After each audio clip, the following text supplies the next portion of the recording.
ទេអូនបងអាចជូនអូនហើលើមេឃបងជាអ្នកបាក់បាក់សាស្លាប់ឯងនៅលើមេឃមានតែបងទេចង់ទៅណាបងជូនទៅភ្លាម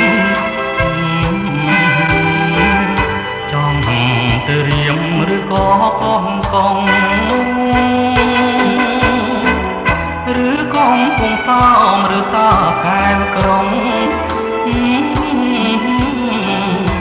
ឬមួយក៏ចង់ទៅបាត់ដំប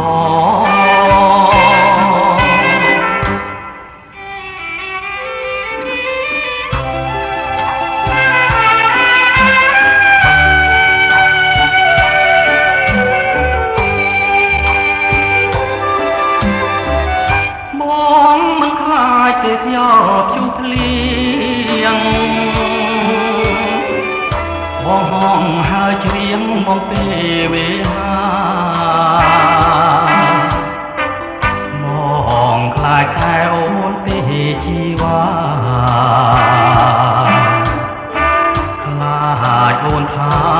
មេត្តាបងឆ្លើយមួយម៉ាត់មកណាពីសេ